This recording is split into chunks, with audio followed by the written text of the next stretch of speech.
नमस्कार प्रिय छात्र, मैं विकास कुमार आपका प्यारा यूट्यूब चैनल विकास इंग्लिश ट्यूटोरियल में स्वागत करता हूं। प्यारे छात्र, आज का सेशन है आप लोग का बायोलॉजी का पहला चैप्टर लाइफ प्रोसेस यानी जैव प्रक्रम से संबंधित। प्यारे छात्र, मैंने विगत कक्षा में आप लोगों को जैव प्रक्रम से संबंधित बहुत सारे टॉपिक पे अध्ययन करवाए थे और कुछ टॉपिक बच गया था प्यारे, उसका विश्लेषण आज हम लोग सावधानीपूर्वक और ध्यान से करेंगे। प्यारे छात्र, आज का पहला क्वेश्चन है प्रकाश संश्लेषण। यानी प्रकाश संश्लेषण की कितनी अवस्था होती है? तो प्यारे, प्रकाश संश्लेषण की अवस्था दो होती है। पहला होता है प्यारे प्रकाशिक यानी फोटोकेमिकल रिएक्शन, और दूसरा होता है अप्रकाशिक। उसका मतलब होता है छोटे अप्रकाशिक यानी डार्क रिएक्शन। प्रकाशिक रिएक्शन करने का प्रकाशिक जो क्रिया होता है, जो फोटोकेमिकल रिएक्शन होता है, वह प्रकाश की उपस्थिति में होता है। किसकी उपस्थिति में होता है? प्रकाश की उपस्थिति में, जिसे हम प्रकाशिक क्रिया कहते हैं। इसे हिल रिएक्शन के नाम से भी जाना जाता है और यह क्लोरोफिल के ग्रेना भाग में संपन्न होता है। जो प्रकाशिक जो क्रिया है प्यारे, वह क्लोरोफिल के ग्रेना भाग में संपन्न होता है। चलिए, नेक्स्ट क्वेश्चन है अप्रकाशिक क्रिया। यानी अप्रकाशिक करने का मतलब प्रकाश नहीं है, यानी प्रकाश की अनुपस्थिति में अर्थात अंधेरे में संपन्न होने वाली क्रिया को हम लोग अप्रकाशिक क्रिया कहते हैं। अप्रकाशिक क्रिया कहाँ? अंधेरे में संपन्न होगी। और यह किस में संपन्न होता है प्यारे? स्ट्रोमा एक प्रकार की ऊतक है, यानी अप्रकाशिक क्रिया का संपन्न स्ट्रोमा में होता है। और प्रकाशिक का प्यारे क्लोरोफिल के कौन सा भाग में? ग्रेना भाग में। कौन सा भाग में? क्लोरोफिल के ग्रेना भाग में। चलिए, नेक्स्ट क्वेश्चन है प्यारे कि उपपचय यानी मेटाबॉलिज्म से आप क्या समझते हैं? मेटाबॉलिज्म क्या है? यानी उपापचय तो सजीव के शरीर में संपन्न होने वाली रासायनिक प्रक्रिया को क्या कहते हैं? उपापचय कहते हैं। क्या कहते हैं? उपपचय कहते हैं। और यह कितने प्रकार के होते हैं प्यारे? दो प्रकार के होते हैं। सजीव के शरीर में जो भी रासायनिक प्रक्रिया होती है, संपन्न होने वाली जितने भी रासायनिक प्रक्रिया हैं, वो सब को हम क्या कहते हैं? मेटाबॉलिज्म कहते हैं। क्या कहते हैं प्यारे? मेटाबॉलिज्म कहते हैं। चलिए, इसमें क्या है? और जो मेटाबॉलिज्म वह दो प्रकार के। मेटाबॉलिज्म कितने प्रकार के? दो। एक होता है छोटे उपापचय और एक होता है अपपचय। यानी उपापचय में होगा, जो उपापचय जो होगा छोटे, उसमें अणु जुड़ता है। अणु क्या करेगा? जुटेगा। लेकिन जो अपपचय होता है, उसमें अणु, मान ली बड़ा अणु है और इस अणु में छोटे छोटे यानी कई प्रकार छोटे छोटे अणुओं में मॉलिक्यूल में क्या होंगे? यह खंडित होता है। क्या होता है छोटे? खंडित। चलिए, नेक्स्ट क्वेश्चन है प्यारे। चलिए, मेटाबॉलिज्म कितने होते हैं? दो। एक होता है उपापचय, दूसरा क्या होता है प्यारे? अपपचय। उपापचय में क्या होता है? तो अणु को जुड़ाव होता है। अणु क्या करता है? जुड़ता है। और अपपचय में क्या होता है प्यारे? अणु टूटता है। मान ली बहुत बड़ा अणु है, यह जो अणु है, और यह और अणु में यानी मान ली ये अणु है और इससे भी छोटा अणु में क्या करेगा? टूटेगा, खंडित होगा। चलिए, नेक्स्ट क्वेश्चन है प्यारे जंतुओं में पोषण। पिछली कक्षा में हम लोग पौधे के पोषण में पढ़े थे। आज हम लोग जंतुओं को पोषण के बारे में पढ़ेंगे। तो जंतुओं को पोषण कहता है छोटे कि पौधा अपना पोषण के लिए आत्मनिर्भर होते हैं। पौधे जो होते हैं प्यारे, जब पौधा अपनी पोषण के लिए खुद पर आश्रित होते हैं, आत्मनिर्भर रहते हैं। जबकि जो जो जीव होते हैं, जो जंतु होते हैं प्यारे, वह पेड़ पौधे पर किस पर निर्भर रहते हैं? पेड़ पौधे पर निर्भर रहते हैं। ऐसे जीव अपना पोषण दूसरे जीव से प्राप्त करते हैं उसे हम परपोषी या बस विषमपोषी कहते हैं। जंतु में पोषण को कई चरणों में संपन्न होता है। कहने का मतलब कि जंतु में पोषण से आप क्या समझते हैं? तो बाबू जंतु का जो पोषण होता है बहुत सारा चरणों में होता है। अंतग्रहण होता है, पाचन होता है, अवशोषण होता है। तो कहा जाता है प्यारे कि जंतु में पोषण जो स्वपोषी, पौधा अपना भोजन खुद बना लेगा उसे स्वपोषी, लेकिन जो जंतु होते हैं वह परपोषी होते हैं और पौधे क्या होते हैं? स्वपोषी होते हैं।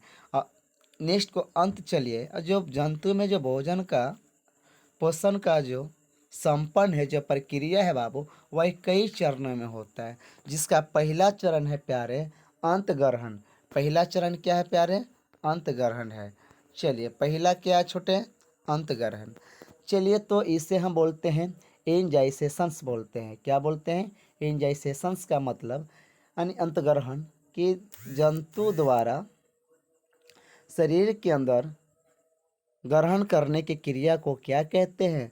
अंतग्रहण करते हैं।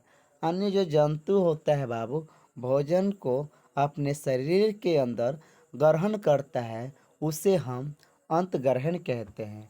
नेक्स्ट होता है जब हम भोजन करते हैं प्यारे, जब मेरे शरीर के अंदर के पार्ट में चली जाती है तो उसके बाद शरीर में भोजन का क्या होता है?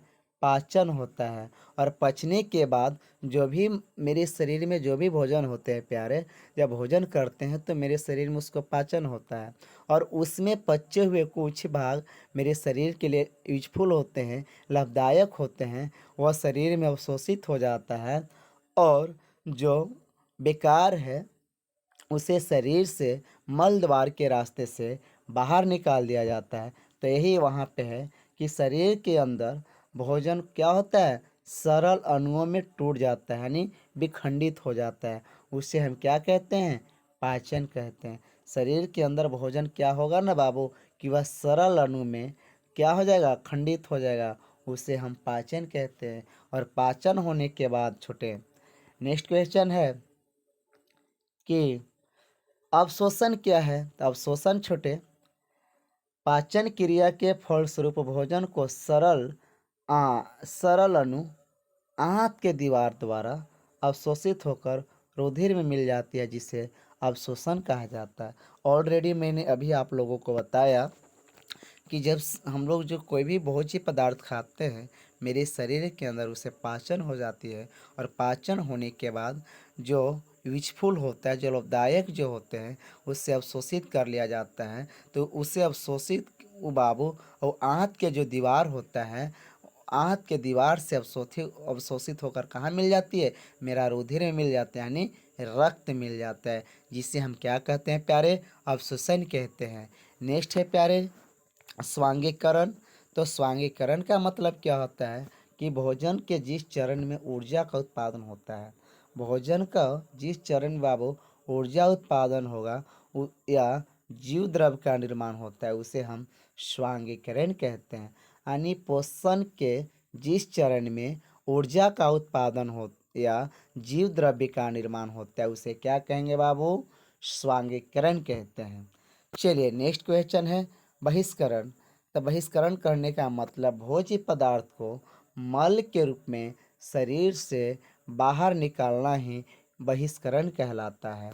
नेक्स्ट क्वेश्चन है छोटे कि कोई वस्तु सजीव है, इसका निर्धारण करने के लिए हम किस मापदंड का उपयोग करेंगे? तो प्यारे छात्र, किसी वस्तु को सजीव को पता लगाने के लिए हम क्या करते हैं कि उसे श्वसन प्रक्रिया का मापदंड करते हैं। कोई भी वस्तु सजीव है इस बात को साबित करने के लिए प्यारे हम लोग सबसे पहले क्या करेंगे? श्वसन प्रक्रिया को मापदंड का सहारा लेंगे। चूँकि श्वसन क्रिया के दौरान प्यारे ऊर्जा का निर्माण होता है और यही ऊर्जा हम सभी को अपनी दैनिक कार्य को संपन्न करते हैं। कोई भी जीव हो, चाहे मनुष्य हो या जानवर हो या कीट हो या पक्षी हो, जब वह श्वसन करेगा तो श्वसन के दौरान ऊर्जा का निर्माण होगा और वही ऊर्जा के बदौलत यानी वही ऊर्जा से हम लोग अपनी दैनिक कार्य को क्या करेंगे? संपन्न करते हैं। नेक्स्ट है प्यारे कि अमीबा में पोषण किस प्रकार से होता है। तो प्यारे छात्र, मैं आपको बता देना चाहता हूँ कि अमीबा एक प्रकार का एक कोशिकीय प्राणी है। अन्य अमीबा में कितने अमीबा जो होता है बाबू, उसमें एक कोशिका होता है। इसी के वजह से इसे हम एक कोशिकीय प्राणी कहते हैं। इसका कोई एक निश्चित आकार नहीं होता है बाबू। यह अपना भोजन प्राणी समपोषी के आधार पर शैवाल, डायटम, जीवाणु, विषाणु, कवकों, उत्पाद की सहायता से ग्रहण करता है। यानी अमीबा कैसा प्राणी है? एक कोशिकीय प्राणी है। इसका आकार होता है प्यारे, निश्चित आकार इसका नहीं होता है। यह अपना भोजन कैसे किस आधार पर करता है? तो प्राणी समपोषी के आधार पर शैवाल, डायटम, जीवाणु, विषाणु, कवकों यानी उत्पाद की सहायता से क्या करता है? अपना भोजन को ग्रहण करता है प्यारे। नेक्स्ट है छोटे कि अमीबा अपनी सतही स्तर पर अंगुलीनुमा जैसा संरचना बनाता है। कैसा संरचना बनाता है? अंगुलीनुमा जैसे संरचना बनाता है, जिसे हम क्या कहते हैं? कुटपाद कहते हैं। यानी जो अमीबा जो अपनी जो उनकी जो सतह का जो स्तर होता है छोटे, वहाँ एक अंगुली जैसा, किस प्रकार छोटे? इस अंगुली जैसा वह एक आकार बना देता है और उसी संरचना को हम कुटपाद कहते हैं। यह कुटपाद चारों ओर प्यालेनुमा संरचना बनाता है। कैसा संरचना बना देगा छोटे? प्याला जैसा यानी कप जैसा। इसी के वजह से हम इसे फूड कप कहते हैं। क्या कहते हैं प्यारे? प्यालेनुमा संरचना बना देगी तो फूड कप कहते हैं। और यही फूड कप की सहायता से यह भोजन को चारों ओर क्या कर लेता है? घेर लेता है। और उसके बाद यह खाद्यधनी या रसधानी का निर्माण करता है। अमीबा अपने शरीर से एंजाइम का स्राव करता है। जैसे अमीबा के शरीर में एंजाइम का स्राव होता है बाबू, वह ट्रिप्सिन, पेप्सिन, इमाइलेज में होता है। नेक्स्ट है कि यह एंजाइम भोजन को पचाने का कार्य करता है। जो ट्रेपिसन हो गया, पेप्सिन हो गया, इमाइलेज जो होता है बाबू, वह भोजन को पचाता है। क्या करता है? पचाता है। और भोजन का पाचन खाद्य रिक्ता में होता है। भोजन का पाचन कहाँ होता है बाबू? खाद्य रिक्तिका में होती है। और इस प्रकार अमीबा का सारा पोषक तत्व को ग्रहण कर अपना पदार्थ को छिद्र या रिक्ति के सहारे बाहर निकाल देता है। क्या करता है बाबू? बाहर निकाल देता है। इस प्रकार अमीबा अपना पोषण को कार्य करता है। शॉर्ट में समझिएगा छोटे, अमीबा कैसा प्राणी है? एक कोशिकीय प्राणी है। इसका आकार कैसा रहता है? तो इसका निश्चित आकार नहीं होता है। यह किसके माध्यम सहायता से भोजन करता है? उत्पाद की सहायता से भोजन करता है। इसमें कौन कौन सी एंजाइम की स्राव होता है प्यारे? तो इसमें ट्रिप्सिन, पेप्सिन और एमाइलेज का स्राव होता है। प्यारे, ट्रिप्सिन पेप्सिन का क्या कार्य होता है? तो वह भोजन पचाने का कार्य करता है। और इसका भोजन का पाचन कहाँ होता है प्यारे? तो इसका भोजन का पाचन प्यारे खाद्य रिक्तिका में होता है। कहाँ होता है छोटे? खाद्य रिक्तिका में होता है। चलिए नेक्स्ट क्वेश्चन है प्यारे,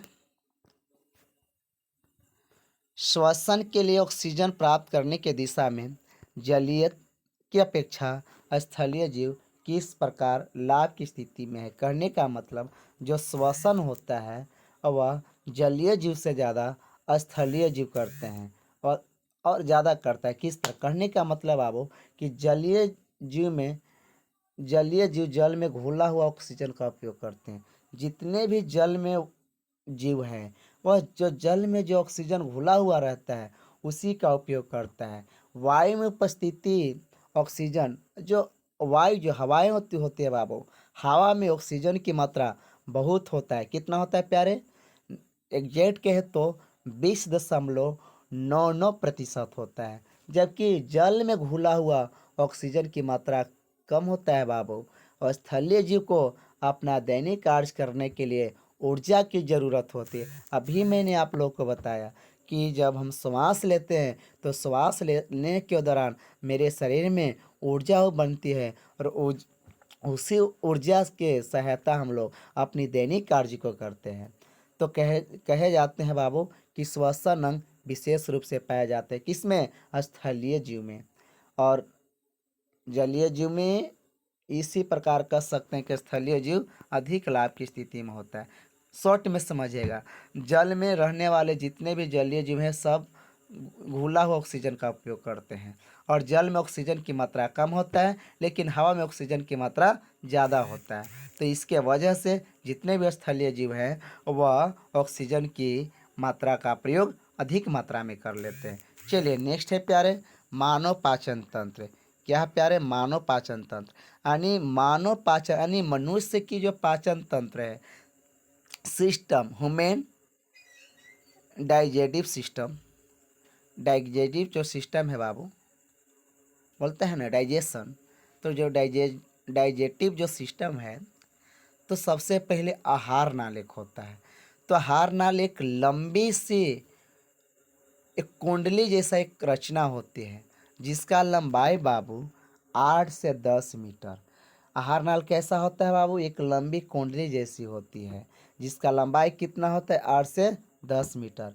और इसकी शुरुआत कहाँ से होगा, मुख गुहा से होता है। कहाँ से होता है बाबू, मुख गुहा।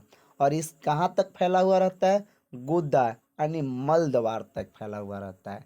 चलिए मानव पाचन तंत्र का सचित्र वर्णन करें। तो मानव पाचन तंत्र में प्रमुख अंग एवं ग्रंथि भाग लेते हैं। जब मनुष्य जब भोजन करता है तो भोजन करने में अनेक प्रकार की अंग और ग्रंथि भाग लेते हैं। पहला है प्यारे मुख गुहा। तो हम लोग मुख गुहा समझेंगे। कहता है कि मुख गुहा आहार नाल का पहला अंग है। यानी आहार नाल का पहला अंग क्या होता है बाबू, मुख गुहा होता है। भोजन के पाचन की शुरुआत कहाँ से होगी, मुख से होगी। यानी जब हम भोजन करते हैं तो कहाँ, मुंह से यानी मुख गुहा से। मुख जिस गुहा में जाकर खुलती है उसे हम क्या कहेंगे, मुख। जो मेरा जो मुंह है, मुख है, और जाकर जहाँ वह खोल जाएगी, जिस गुहा में खोल जाएगी उसे हम मुख गुहा कहते हैं। और इसमें प्यारे दांत, जीभ और लार ग्रंथि पाई जाती है। मुख गुहा में क्या पाई जाती है, दांत, जीभ और लार ग्रंथि पाई जाती है। इसमें दांत का कार्य प्यारे भोजन को छोटे छोटे टुकड़े में बांटना है। यानी भोजन को क्या करना, चबाना और काटने का काम करता है। जो लार जो ग्रंथि होता है बाबू, वह लार को स्रावित करता है जिसे जिसे जीभ भोजन को मिलाने का कार्य करती है। और जो जीभ जो होता है बाबू भोजन को मिला देता है। चलिए जीभ की दांत कितने प्रकार के होते हैं प्यारे, 4 प्रकार के। चलिए जो incisor, canine, pre molar, molar, कितने प्रकार के बाबू, इसको हिंदी में बोलते हैं रदनक, कृदंत, रदनक, च्वर्गनक, अच्वर्गनक। यानी यहाँ दिया छोटे इंसाइजर, केनाइन, प्रीमोलर, मोलर। चलिए नेक्स्ट है प्यारे कि जो हमारा जो जीभ है, जो मनुष्य की जो जीभ होता है उसमें 10,000 स्वाद कलिकाएँ। कितने स्वाद कलिकाएँ होते हैं बाबू, 10,000 स्वाद कलिकाएँ होते हैं। जो अग्रभाग करने का जीभ के जो अगला भाग होता है बाबू, वह मीठा के प्रति संवेदनशील होता है। यानी वह मीठा को चखने का काम करता है। और जो पिछला भाग है प्यारे, पिछला भाग कड़वा। और जो साइड वाला जो भाग होता है ना, वह नमकीन और खाटा को चखता है। साइड वाला प्यारे नमकीन और खाटा, पिछला भाग प्यारे कड़वा और अग्र भाग मीठा। चलिए नेक्स्ट क्वेश्चन है कि ग्रास नली या ग्रासनी क्या है। तो प्यारे एक नली के आकार एक संरचना होती है। ग्रास नली का आकार कैसा होता है, नली जैसा। कैसा होता है बाबू, नली जैसा। यह क्या करेगा कि जो भोजन को आमाशय में भेजने का कार्य करती है। यह किसी भी एंजाइम का स्राव नहीं करता है। जो ग्रास नली जो एक नली के आकार जैसी होती है प्यारे, और इसका काम क्या है कि जो भोजन हम लोग मुख गुहा में लेते हैं तो वह अपनी ग्रास नाली के माध्यम से आमाशय में भेज देता है, और यह किसी प्रकार के एंजाइम का स्राव नहीं करता है।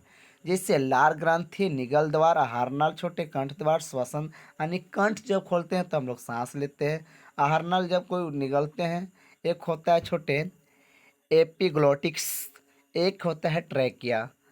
ग्रास नली में कैसा गति होता है प्यारे, तो कर्माकुंचन गति होता है। कैसा गति होता है? कर्माकुंचन गति होता है। चलिए नेक्स्ट है क्वेश्चन प्यारे, आमाशय के बारे में जानेंगे। आमाशय क्या है? तो ग्रास नली के आगे एक थैली नुमा जैसा, एक थैला जैसा एक संरचना होती है बाबू, जिसे हम आमाशय कहते हैं। ग्रास नली के आगे कैसी संरचना रहता है? थैली नुमा, जिसे हम क्या कहते हैं? अमाशय कहते हैं। यहाँ अमाशय किस आकार के होते हैं बाबू? तो जेड आकार की।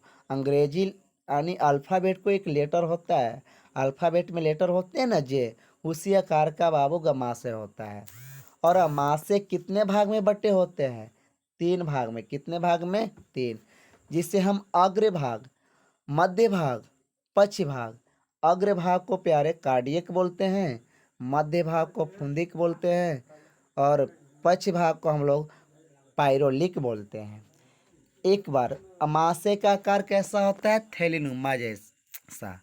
किस आकार का होता है? जे आकार का। ये कितने भागों में बटा है? 3 भागों में। कितने भागों में? 3 भागों में। पहला क्या उसे बोलेंगे? अग्र कार्डियक, मध्य फुंदिक, और पक्ष को पायरोलिक में। हाँ, अमाशय में भोजन कितना देर तक रहता है प्यारे? 3 से 4 घंटा। अमाशय में एक गाढ़ा लेय पदार्थ कहा जाता है। जब गाढ़ा पदार्थ रहेगा उसे हम कायम कहते हैं, और तरल को क्या कहते हैं? चाइल कहा जाता है। अमाशय में 2 एंजाइम पाया जाता है, एक पेप्सिन और एक लाइपेज। अमाशय में कितने एंजाइम का स्राव होता है प्यारे? 2। एक पेप्सिन, एक लाइपेज होता है। चलिए नेक्स्ट क्वेश्चन की ओर चलते हैं। यकृत यानी यकृत क्या है? तो ये शरीर की सबसे बड़ी ग्रंथि, शरीर के सबसे बड़ी ग्रंथि कौन है? यकृत है। भार के विचार से सबसे बड़ा, भार के विचार से वजन सबसे ज़्यादा किसका होता है? किस ग्रंथि का? यकृत ग्रंथि का। इसका वजन कितना होता है प्यारे? करीब करीब 1.5 kg होता है। करीब कितना होता है? लगभग 1.5 kg होता है। यह यकृत पित्त को स्राव करता है। यकृत का काम होता है जो पित्त होते हैं ना, उसी को स्राव करता है। जब भोजन को, हाँ, जब स्राव करके भोजन को क्षारीय बना देता है। कैसा कर देता है बाबू? क्षारीय कर देता है। जो वासा को विखंडन करने के लिए क्या हो जाते हैं? तैयार। जब भोजन क्षारीय हो जाता है बाबू, तो वासा को क्या कर देगा? विखंडन कर देता है। नेक्स्ट है प्यारे अमाशय। अमाशय, सॉरी अग्नाशय। अग्नाशय छोटे अमाशय और छोटी आंत के बीच स्थिर होता है। अग्नाशय कहाँ होता है? अमाशय और छोटी आंत के बीच होता है। इसमें एक एंजाइम पाया जाता है, उस एंजाइम का नाम है लाइपेज एंजाइम। इसका मुख्य काम क्या होता है बाबू? वासा को वासा अम्ल में बदलना। अग्नाशय क्या करेगा? वासा को वासा अम्ल में बदल देता है। छोटी आंत के बारे में पढ़ेंगे। छोटी आंत क्या है? आहार नाल की सबसे बड़ी भाग क्या होता है? छोटी आंत। और इसकी लंबाई 6 से 7 मीटर होती है, और चौड़ाई प्यारे 2.5 मीटर। यह भोजन में मिले हुए सिर्फ वसा को पाचन करता है। छोटी आंत के बारे में जानेंगे। छोटी आंत क्या है? अरे छोटी, आहार नाल का सबसे बड़ा भाग छोटी आंत, और इसका लंबाई कितना होगा? 6 से 7 मीटर। चौड़ाई कितना होगा? 2.5 मीटर। इसका कार्य क्या है? जो भोजन में जो भी मिला हुआ जो वासा होता है ना, उसी वासा को क्या कर देगा? पाचन कर देता है। आज का लास्ट है छोटे बड़ी आंत, यानी लाइफ प्रोसेस का लास्ट टॉपिक है बड़ी आंत। यानी बड़ी आंत क्या है? तो पाचन तंत्र का जो अंतिम भाग होता है ना, उसे हम बड़ी आंत कहते हैं। यहाँ अपशिष्ट पदार्थ मिले हुए पानी, जल को अवशोषण कर लिया जाता है, और बचे हुए अपशिष्ट पदार्थ को रास्ते के द्वारा बाहर निकाल दिया जाता है। जो बड़ी आंत आहार नाल की पाचन तंत्र का सबसे अंतिम भाग होता है। ये क्या करेगा? जो अपशिष्ट पदार्थ जो होते हैं ना, अवशोषित पदार्थ, उसको जैसे जो यूजफुल रहेगा उसे अवशोषण कर लेगा, और बचे हुए भाग को बचे हुए अपशिष्ट पदार्थ को क्या करेगा? मल के द्वारा, यानी मल के रास्ते के द्वारा और शरीर से बाहर निकाल देता है। उस वही बड़ी आंत का कार्य होता है। प्यारे, मैं आशा करता हूँ कि आज का सेशन आप लोगों को बहुत अच्छा लगा होगा और रोमांचक होगा। प्यारे छात्र, इस सेशन को आप ज़्यादा से ज़्यादा शेयर करें और अपना प्यार दुलार दें। प्यारे छात्र, मैं आपको एक नोटिस करना चाहता हूँ कि मैं इसी यूट्यूब चैनल पे प्रत्येक दिन क्लास 10 से संबंधित क्लास 10 का यानी बिहार मैट्रिक बोर्ड 2025 को सक्सेस यानी सब सक्सेस करने के लिए, एग्जाम में सफलता पाने के लिए मैं एक आप लोग को सेवा देंगे। यदि आपको पीडीएफ की ज़रूरत हो तो आप 84 34 28 56 71 पर संपर्क कर सकते हैं। धन्यवाद। जय हिंद, जय भारत।